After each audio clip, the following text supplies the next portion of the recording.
Okay, we're doing the quotes of Jordan Peterson, and we'll probably do it in about 3 parts, so this will be part 1.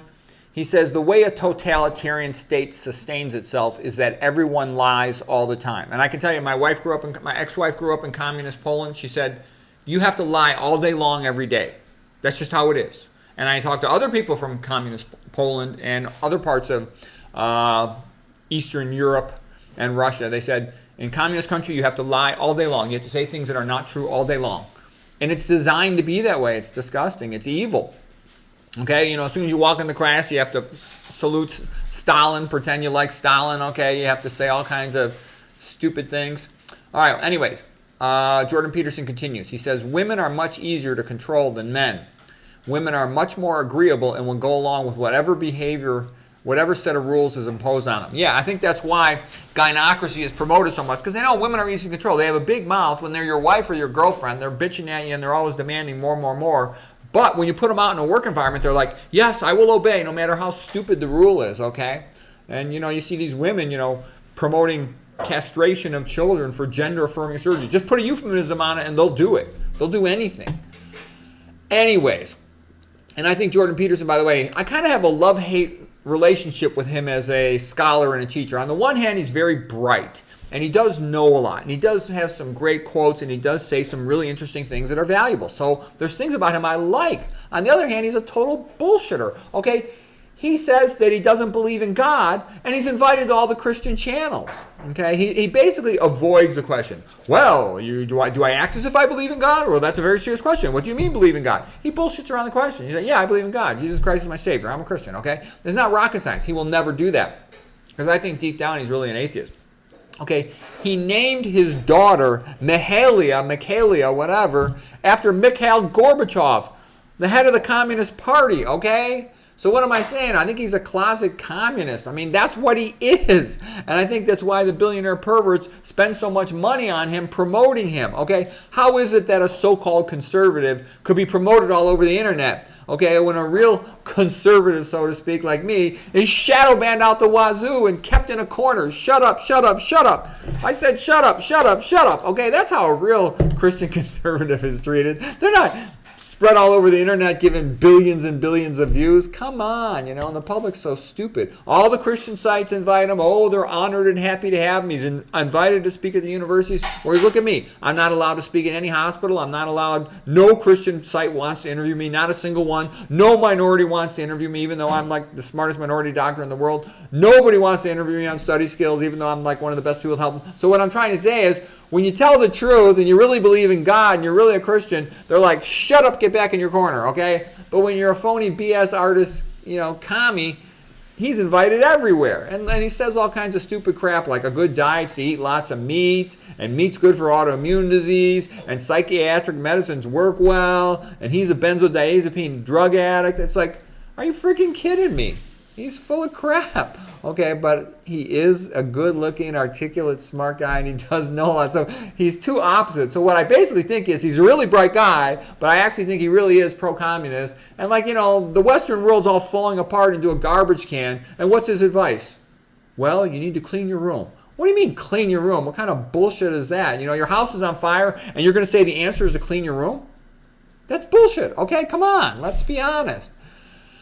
All right, well, anyways, when it gets down to psychology, and that's what he is, he's a PhD psychologist guy, he does, say some smart things. He says your cerebral cortex is in charge when nothing is bothering you, but when something's bothering you, it's the limbic system, the mammal brain. The cerebral cortex is the human brain. And the hypothalamus will have more influence. Yeah, you shift into SAN, sympathetic autonomic nervous system. Ritalin is an amphetamine, and it gets a person to focus more on whatever they are doing. I understand a boy.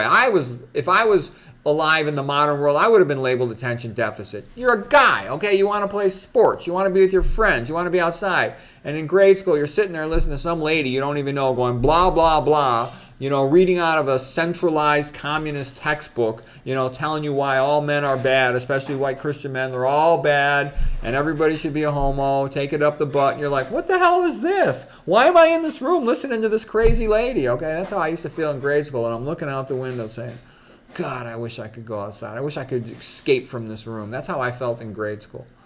That's kind of how I feel a lot of times nowadays too. But anyways, okay.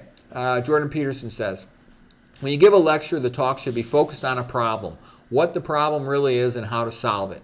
And if you don't have a problem to solve, then why are you talking? And why are they listening? The goal is to change behavior in the real world. And you should be able to explain your slides. Only you should be able to explain many of your slides. You need to have stories about the topic, and every set of facts should be tied to a story. Okay, that's good advice, and he's a good presenter. He's engaging to listen to. And when he's on the right subject, he's actually pretty good, and he's telling the truth. Okay, Jordan Peterson. Most mental illness is a complexity problem. The person's life gets too complex for them, and there's negative vicious cycle happening, and they start giving up. Okay? It can help if you help them to simplify things. Okay? Okay, so now he continues about communication. He says, the most useful skill you could teach yourself is how to communicate better. This will help you in almost every aspect of your life. Yeah, you got to communicate with your friends, with your family, with your coworkers, with the public, whatever you do, you got to communicate, so it's really valuable to improve at it. To give a good talk, you have to have something to say.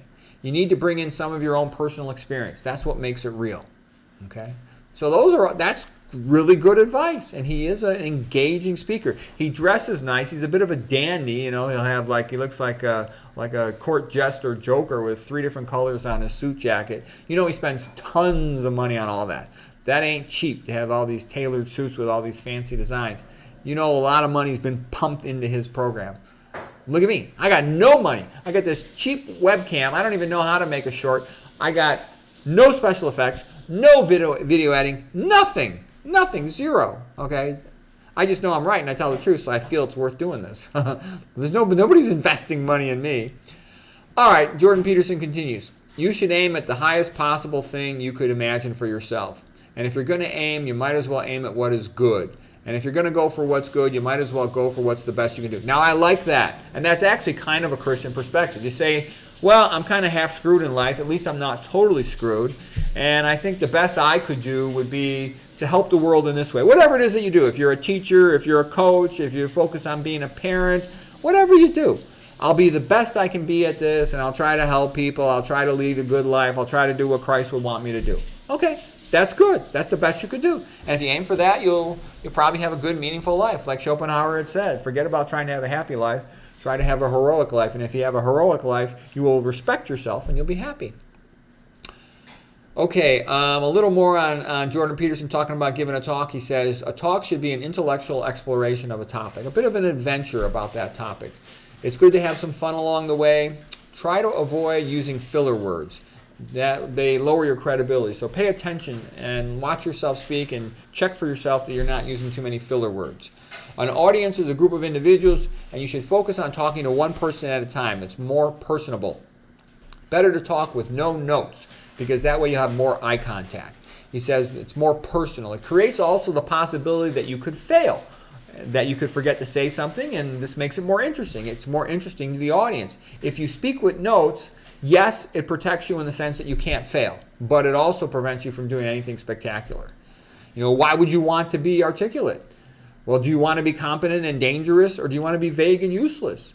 You become articulate by paying attention to what you say. Okay, so that's really good advice for public speaking. All right, so that'll be it for this part 1 of quotes from Jordan Peterson.